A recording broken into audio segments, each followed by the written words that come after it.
Hey everyone, you are listening to People Podcast. This is episode number 262, Rhodes Payday. I am Kyle West, accompanied by Adam Carlson. Hey there, guys. I am here. Kyle West, I think, is having a little bit of problems once again with his audio. It's a little choppy on my end. I don't know if it's doing that for you guys, but that'll happen sometimes. I have not yet made it down to Mankato for training camp, but I've heard there's been some fun stuff going on. I've got a buddy coming up from Kansas who's going to hit up the family night. So he's trying to talk me into going to that, even though I hear it's a circus down there at that time. I will be up there for the Friends and Family Night that is on this coming Saturday, and then I will be there Monday as well, too. So if you get an opportunity, maybe come up on Monday. It's a little bit quieter, a little bit less of a crowd to deal with on Monday. Maybe. You should. It's a lot of fun, and it's the last year that it is in Mankato. Let's see here. Kyle Smith is out this week. What is he doing? He is doing softball. He's at his softball tournament. Yeah, he's in the championship game tonight. That's why he couldn't be here. He is trying to bring home the Lombardi Trophy for whatever his softball. See, he plays real sports. I play fantasy sports. That's how you get stuff like this. Ooh, that's fun. Where'd you get that from? Fantasy football championship, man. That's my trophy. Nice. I like it. You need one of those little lighted bases with like a purple light underneath it. The bad part is that it's named after Jake Locker. That's the bad part. Oh, well. It's a trophy, so that's the important. We have some quick hits to discuss this week. Not much. It was kind of a slow week for the Vikings, and that's okay, because that means that nobody got hurt, and there was no big news on that front. So we kind of like weeks like that. Good. We're going to start with Vikings linebacker Darnell Shanky got signed by the team. And they cut Sean Washington, and Darnell is the cousin of current Vikings running back Bishop, who have never met until now, Adam. I thought that was pretty interesting. It's weird that the two cousins never got together until they were both signed to the same team. Yeah, and now they're on the Minnesota Vikings, and neither of them will probably make the active 53-man roster, if we're going to be perfectly honest, but it is cool that they got an opportunity to finally meet on, the practice field for this team. It's true. And it is sad because both are long shots to make the roster, but you never know. Yeah, Adam Thielen was a long shot when he was put on the roster as well, too, and he took the long road, and now he's out there starting and contributing for this team. So you never know what can happen with these players. Absolutely. Speaking of players who are expected to have a larger role for this team, head coach Mike Zimmer expects that tight end David Morgan is going to have an increased role in this team. It makes a lot of sense because Kyle Rudolph is not one that's known for his blocking, and the tight end that they drafted this year, Bucky Hodges, is definitely not a blocking specialist. He's going to be a receiving specialist, especially in the red zone, maybe. I don't know. He's got great size and great ability on the field as a receiver, but Morgan will get those blocking downs. They could see him used as a fullback in situations, and I really do expect to see him have more of a breakout year this year, even as a receiver, because I believe last year he only had one catch for 4 yards or something like that. Mm-hmm.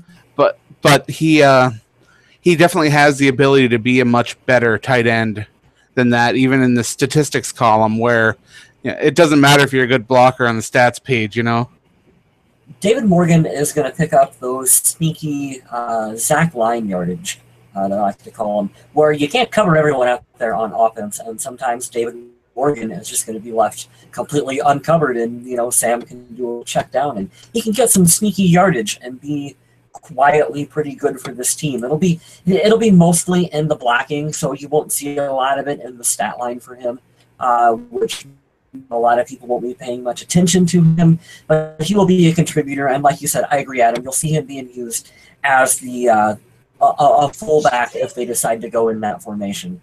He said that last year he took some time to learn from Red Ellison about blocking, receiving, being more of a threat in multiple ways.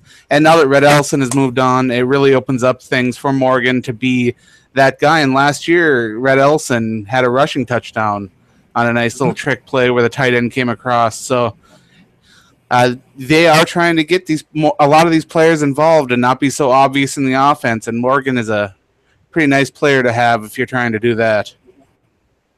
It doesn't sound like much of a compliment when you say, "Oh, you're going to be our Rhett Ellison / Zach Line of 2017." But it actually is. I mean, if you take on the roles of those two guys, that's a lot of work. You're freeing up a roster spot for someone else to make the team when you got one player in David Morgan who can potentially fill the spot that you had two guys fill last year. So that helps one of the younger receivers, or can make it, as a specialist on the team as well, too. Absolutely. Let's see here. The next one that we got is, I like this one. Laquan Treadwell and Antone Exum Jr. got into a scuffle at training camp. Adam, have you seen this video? No, I've actually been pretty sick and away all week, so I haven't been paying attention to much of anything. I have it a little bit for you. You should definitely check it out. I retweeted it on our Twitter page. It was, Laquan made a catch. That's what he does. And it looked like he was doing a little bit of celebrating, maybe a little bit of trash talking. And the two kind of got into it. I'm assuming maybe they've been, talking back and forth a bit beforehand. And yeah, it was nothing major. These guys are in full pads. I don't know how much you can do. All right, we got Mr. West cutting out right now.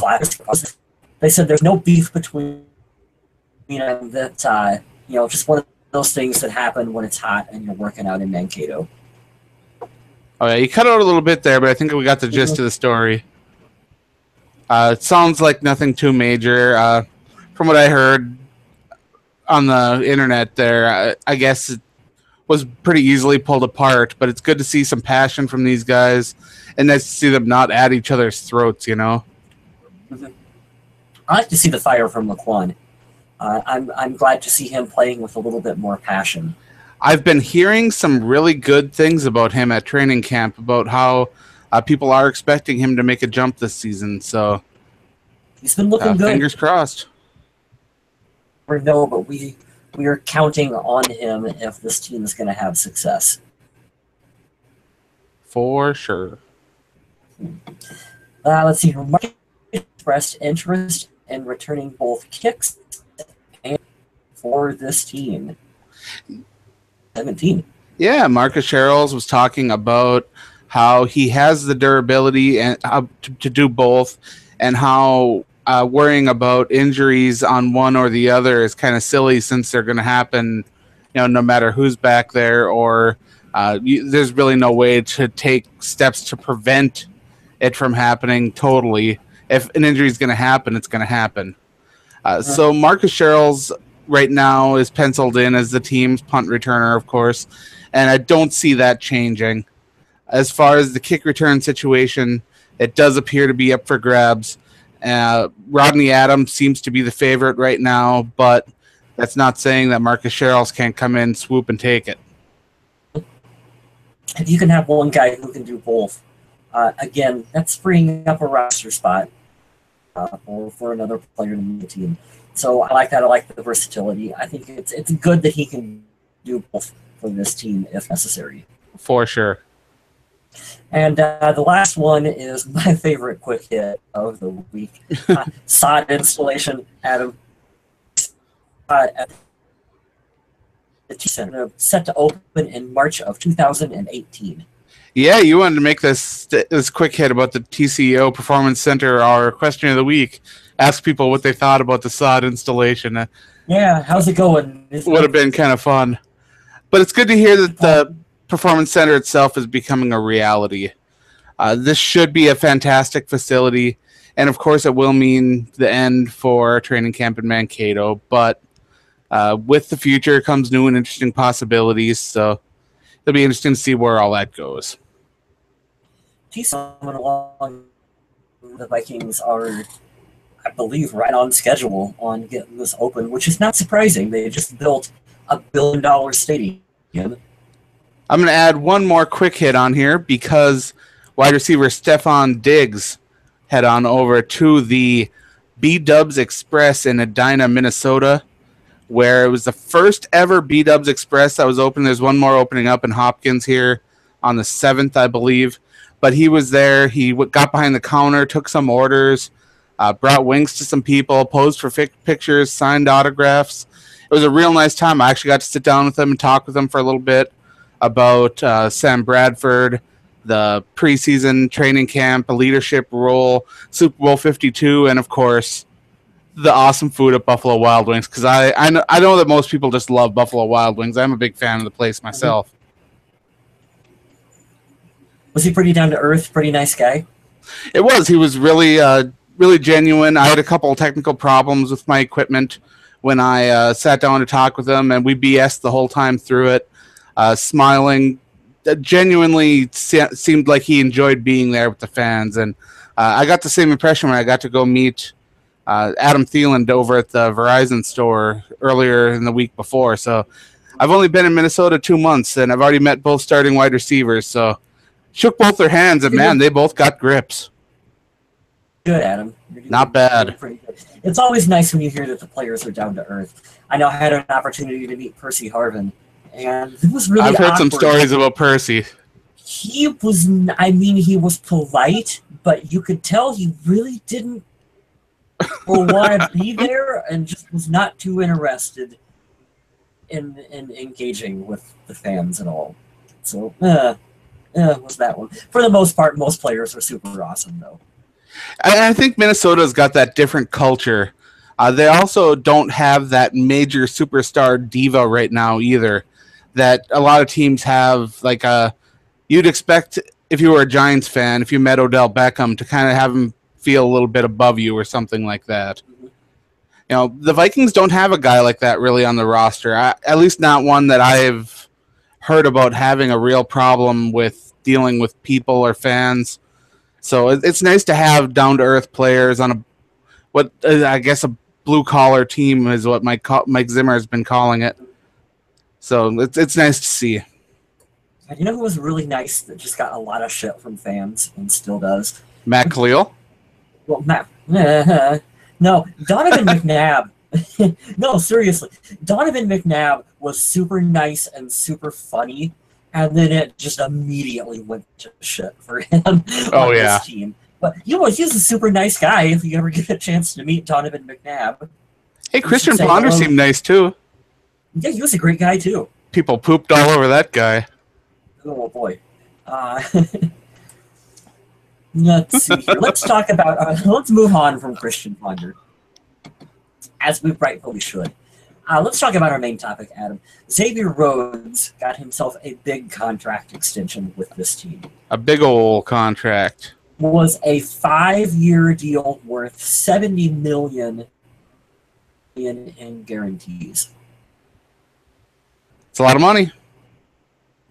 We wondered when it was coming, and it didn't take very long for it to happen. Well, we kind of assumed that it was on the way. And honestly, I think that at around $13 million a year, that's not a horrible price for a player like Xavier Rhodes, who, according to Pro Football Focus, was the one cornerback that no quarterback wants to throw towards. Mm-hmm. And he is coming off his best season as a pro. I don't see the downside in this at all. I know a lot of fans are really concerned about the price and, of course, locking him down for so long. But I don't see the point in complaining when you have such a key piece of the team's defense. And this team is built around that defense. The Vikings are locking down the essential parts of their team. They want to make sure they got their pass rushers set, and they want their DBs set. Once you have those set, you can try to figure out everything in between. And so far, the Vikings are doing a good job of that. You have to have like one elite player at certain positions, and you can kind of fill in around them. And you have an elite safety, you have an elite corner, and you have an elite defensive end who are all locked up to long-term deals with this team. That is huge for this defense. We got some people here in the chat that have been talking while we were busy ignoring them. Sorry, guys. We got Wartag here asking if we think Linval Joseph will be the next to get paid, but we'll talk about that. That's actually our social media question. So we'll definitely mention that. I'd like to say hi to Scott Schwab, who's here, Eric Grendel, Tommy Gunn. We've got quite a nice group of people here hanging out. Awesome. Glad to have everyone with us. Yeah, we're Eric Grendel's wondering if Treadwell's going to be Mr. Mankato this year, and I don't know if he's eligible. Does it work that way? I mean, can he still be Mr. Mankato? I don't know. I don't know if there are rules set in stone for that one, but usually it's given to rookies, I believe. Yeah, I'd figure it'd be a late-round draft pick. I'm thinking it's going to be Rodney Adams. Rodney Adams, yeah. That's my guess, and we'll see, though. We'll see. Otherwise, it's a lot of chat here about wide receivers. Tommy Gunn telling me that I am a man's gentleman, which I don't know if that means what I think it means, but thanks. Maybe? Question mark? Eric Randall says he loved Percy, and I think Percy was one of those players that you just had to kind of understand. Sure, if I still understand Percy Harvin, but he had some good plays with this team. You know that? Absolutely did. Yeah. Yep. But we were talking about Xavier Rhodes, and Xavier Rhodes definitely has had some amazing stretches of plays. Whether it was the interception that helped seal the division title for the Vikings or the pick six on Carson Palmer that he brought all the way back, Xavier Rhodes is just such a key piece of this team that fans who say that they're spending way too much money on him or locking him down for too long, I don't think they really understand the cornerback market and how that all works. The cornerback market took that big boom when there were so many players coming out, and players that didn't deserve it did get paid. Nnamdi Asomugha got a massive contract to go and just disappoint wherever he went. And finding a key corner that fits in your system is so difficult. So difficult. Especially one that the Vikings, they home grew him. I mean, remembering back to when Xavier Rhodes was at training camp and he had boxing gloves on to try to learn not to be handsy. That seems so long ago. I bet you that feels like baby steps to him right now. Oh, definitely. Definitely, Adam. And you look at what he's been through just on different coaches and, you know, the one-on-one attention that Mike Zimmer gave him from the minute he came to Minnesota, Xavier Rhodes, and essentially said, I'm going to make you the best player that you can be. And that's what he's done. Absolutely. Eric Rendall says that Zay shut down the soon-to-be highest player in the NFL, Odell Beckham Jr., and that is true. That will probably be one of the highlights that people remember, him just getting under Odell's skin and the flip out on the sideline. It was such an amazing game to watch. And that was a news story for a week straight of what's wrong with Odell Beckham Jr., and then nothing. It wasn't what's right with Xavier Rhodes. Yeah, it was what's wrong with Odell Beckham Jr. Well, what was wrong with him is he was getting covered by Xavier Rhodes, who's that damn good. For sure. And I know Packer fans were all over talking about, oh, cool, you know, more years of getting burnt by Jordy Nelson. Jordy Nelson's amazing. He's a fantastic NFL wide receiver. He's got such a rapport with Aaron Rodgers that defending that is just so hard. So hard. He's a little underrated, I think, actually, league-wide. When people talk about the best wide receivers in the NFL, he usually isn't included, and he should be. He should be, for sure. But even like the Bears have Kevin White, who he could become something really great. I had big things for him, and even though the Lions don't have Megatron anymore, they have plenty of threats. But like I said before, it's that combination. The Vikings want to get that combination of pass rush and players in the secondary down because you get those good plays in the secondary based upon the pressure from up front. If you can pressure that quarterback into making a questionable throw, Xavier Rhodes is going to eat that up every time. That's why I feel sorry for these young quarterbacks that come in, or these teams with poor offensive lines that just absolutely struggle. Mm-hmm. You know, I just go back to being excited that we're taking care of our own players and ones that deserve it. That's what championship teams do. Like, you draft and develop and sign your own talent. You don't just rely on free agency to build a team. No. The Vikings have tried that. They tried that for too many years, especially at the quarterback position, or bringing in players that are maybe still name players but past their prime. The Vikings had a major problem with developing their own talent at almost any position. And I believe they have the right staff now, and they've got the right GM working with them to bring in what they need. And while this may not result in, a Super Bowl appearance or a conference championship appearance this year, it all seems like it's taking steps in the right direction. I'm not saying that a Super Bowl or a conference championship's out of the question this year. It's definitely on the table because this is the NFL. Anything can happen. And when I'm talking anything that can happen, I'm not talking like the Browns winning the Super Bowl. I'm not talking those kind of odds. I'm saying the Vikings actually do have a serious chance. Could. It's possible. Theoretically, it's possible. Rick Spielman gets a lot of hate. He's had his misses, but overall, I think fantastic job. Yeah, he's of course it's easy to point out the mistakes, the times that he rolled the dice. But overall, I mean, it's been talent he's been after, and when he reached for a need, it's when things didn't work out well. I can call back to he reached for Christian Ponder. He reached a bit for even, let's see. Well, I mean, you look at like signing John Carlson to a big contract in free agency. That was a questionable decision, but with Kyle Rudolph, and that's what we're still trying to do. So I understand that, and I don't think that on a decision like that in the grander scheme didn't really hurt this team. No. And also, I was trying to emulate a trend at the time with the two tight ends. New England just broke that mold, and teams wanted to do that everywhere. Yep. So the NFL is a trend game, and right now the trend is to lock down those big cornerbacks that can make things done. I believe it was cornerbacks right now, and before it was defensive ends that were getting paid. The linebackers with Von Miller and all them, they were probably the most recent. But it seems to go by positions like on a cycle. And with the salary cap continuing to keep increasing, these players' salaries are going to keep going up, and it's going to get crazy.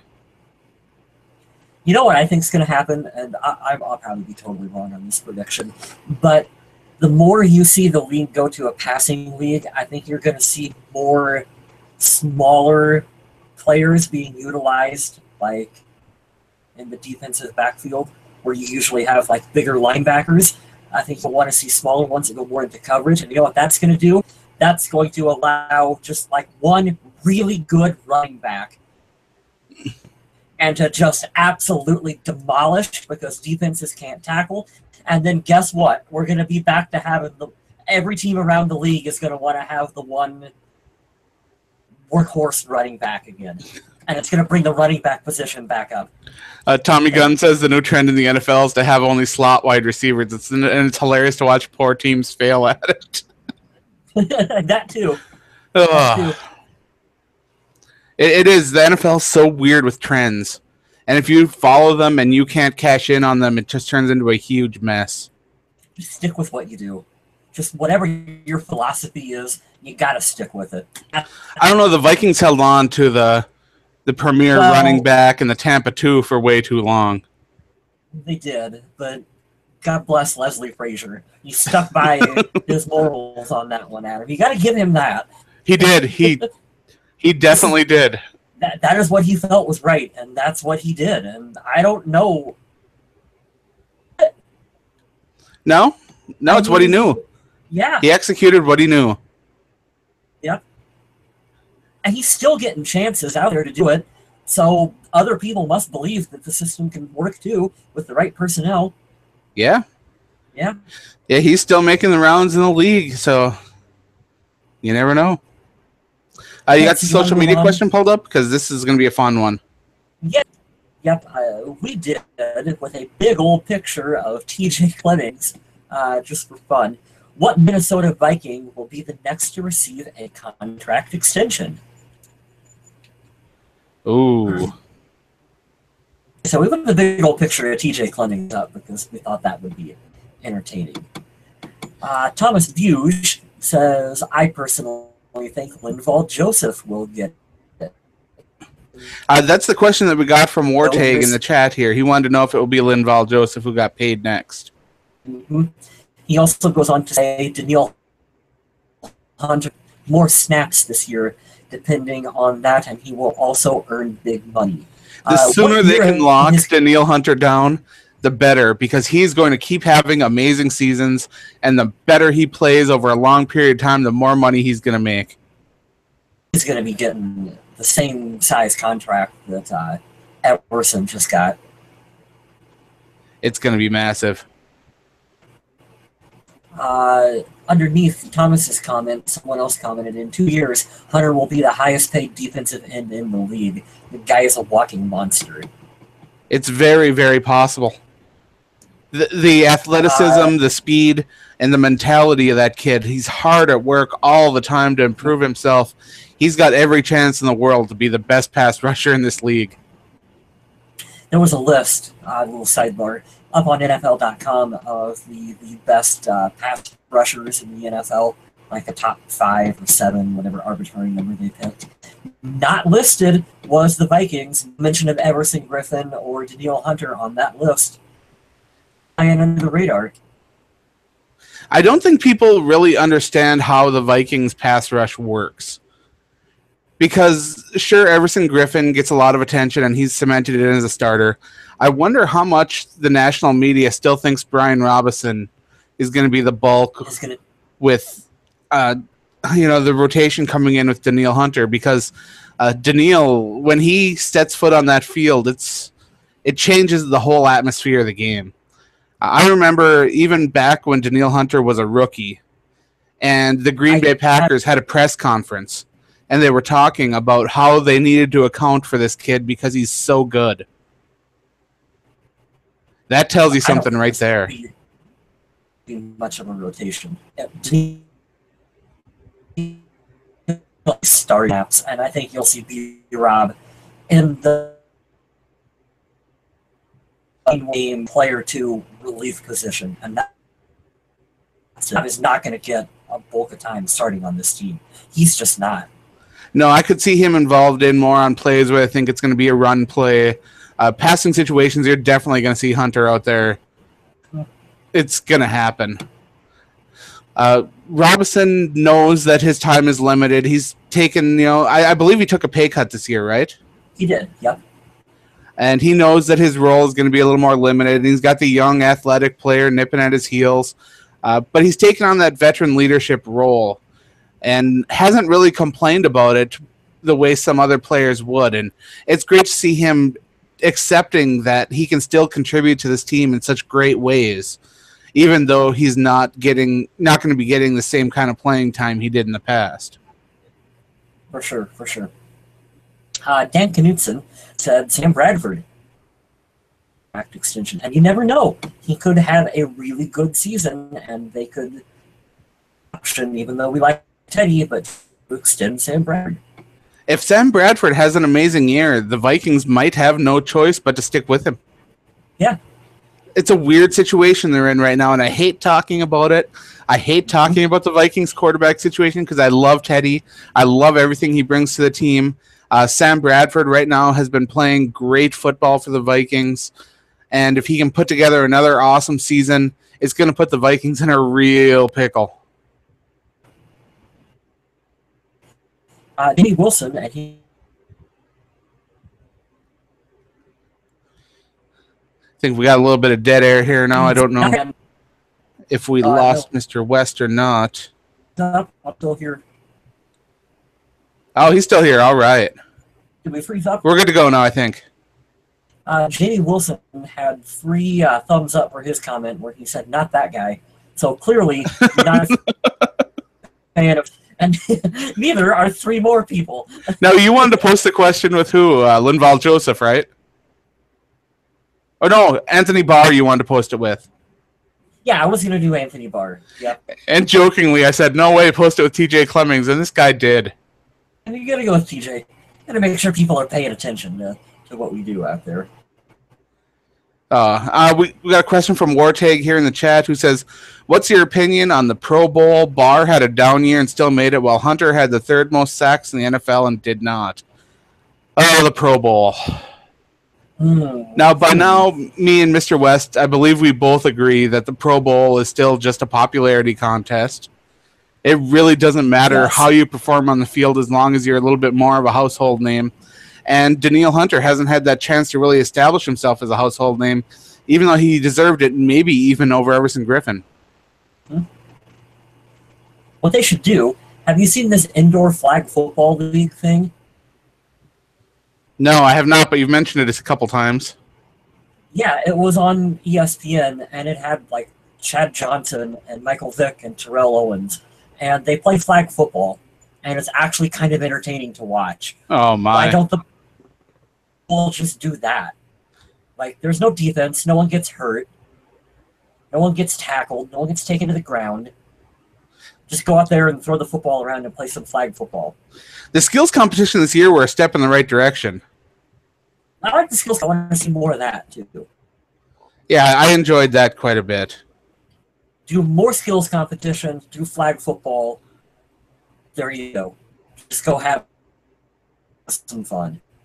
For sure. That's all I really have for this week. Do you have anything else? No, I think that'll do it for me. I don't have a bold statement from Mr. Smith, who's hopefully winning his softball tournament. That would be very nice. I hope that he can come back and celebrate with us and tell us all of his great victories on the diamond. Diamond is baseball, right? That's the word for that? Sure. I don't know. I'm not a baseball guy. This is not a baseball podcast. You've extended my knowledge already. Tommy Gunn says that he thinks you missed an answer in the social media. Indeed, we have Tommy's answer. Tommy, he says, obvious one is Linval Joseph. Less obvious is Sam Bradford. His hot take is Teddy Bridgewater. His LOL what is Bishop Shanky. Oh. Just no way on Case Keenum. Please stop on Christian Ponder. And Ragnar is on there with just a string of letters in front of Ragnar. So I don't think that Ragnar will be making the team this year. No love for Vicodontis Rex? He's my comeback player of the year potential. We want Vicodontis. We got to start a petition. Yes. But before we go, I want to make sure to plug all my stuff here. I've got the Viking Age, where we just brought on a couple more writers, so there's going to be more content coming out. It's going to be a lot more fun. And with training camp happening, there's actual news and stuff for us to report.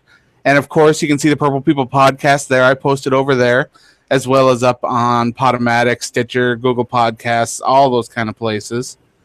I've also got Undead Walking going on, which right now it's a little bit of a downtime because the 2 seasons are on break, but we do have a lot of fallouts from the... I got a Walking Dead shirt on for you. I do like that. I do appreciate that. Yeah. And we do have the information from the trailers and everything, which is a lot of fun. And I will have something kind of fun to report here, maybe in a week or so when I can reveal it, from the people that follow The Walking Dead that follow me here as well. So I always enjoy fun stuff like that. I believe Mr. West there runs his own little blog. I do. You should check it out. We have links up on the YouTube channel. It's attacktheblog.net. No, why did I just say it? time, folks. Tommy Gunn says, please stop. No Vicodontis. Now, we're going to get him to come back. There will be a way, Adam. That's our new goal for the show. We're Vicodontis truthers here. Yeah. Does Ziggy Wolf, do our owners have a Twitter account? I don't know. Can we tweet Mark and Ziggy Wolf? Well, we have 2 questions to close with here from our fans in the live chat. We've got Scott Schwab who says, question, if you're a Vikings fan and you watch Adrian Peterson walk into our new stadium week 1 with a different team, do you sit and golf clap, standing ovation and cheer, or throw stuff at him and boo? Well, I will be there at that game in the stands, and I believe I'm going to have almost no reaction. That's the way I'm going to approach it. I'm going to do nothing. I think before the game, you can do the little golf clap. And you can say, thank you, Adrian. You were a good part of this team for a long time. He's a Saint, and I don't want to see the Saints beat the Vikings. No. So then from that point on, I'm not cheering for Adrian Peterson. I'm just not. I want to see him get his helmet knocked off. I do. There have been several Vikings players who said that they're ready to get a good hit on Adrian Peterson, probably because Peterson didn't participate in any of the preseason stuff, so they couldn't hit him. Ever. And now I hear he's sitting out of the preseason stuff over in New Orleans as well, right? New Orleans. Yep. Yeah, that's what your co-partner, what's his last name? Adam Patrick over on the Viking Age. Adam Patrick said that, yeah. Really good work. I like Adam. He's a good guy. He is. He's not afraid to say the controversial stuff. Mm-hmm. Me, I like to stay a little more positive. Finally, let's end with our last question here. Wartag in the chat wants to know if we believe that Anthony Barr is on the hot seat. No. I really don't think so. I don't know. I just don't think he is. I think the seat might be getting a little warm, but I don't think it's hot yet. I think Barr needs this season to prove that he can get back on track, especially if he wants to get a bigger contract. If he wants to get paid, he knows he's got to perform this year. That's the way I see it. I don't think he's going anywhere. I really don't. But right now, it's worrying about Barr really isn't a high priority. I think that Barr will be a Viking, and he'll get an extension, and he'll be next to Kendricks for many years. That's the way I'm hoping to see it happen anyway. That's the idea. But, of course, there's always the chance that this season could be, if it's another downer like last year, it's going to be a question. Sounds like Eric Grandal wants to go and get a snow cone on family night. Hopefully it'll be purple and not yellow. Agreed. Oh, no. The yellow snow cone. No yellow snow cones. But on that note, I'd like to thank everyone for joining us here in the chat and, of course, interacting with us on our social media channels. You can check us out on Facebook, which is where we can interact on our posts each week, and you can find our social media question. On Twitter, we got Kyle West and Kyle Smith, who both check that out every once in a while and can interact there. And if you hit me up on my personal Twitter, which is at MNVikingZombie, you can chat with me there. I always like talking about football or zombies or, let's see, what else do I like talking about? Big Brother, or if you guys watch Big Brother, I like Big Brother. That's one of those guilty pleasure shows that I really enjoy watching. I get into that one. But professional wrestling, you can hit me up there, too. I like all that stuff. Talk about Adam's love of the Great Khali. Oh, yeah. And his entrance music's so good. It's hard not to get up and dance when that hits. I know, right? But I'd like to thank everyone again for joining us and checking us out. If you could give us a like or a thumbs up and a subscription and all that. And also, I think they added a little bell down there. If you want to tap that bell, it'll give you an alert as to when we post stuff, go live, or do things. So you can tap that little bell if you like. Yeah.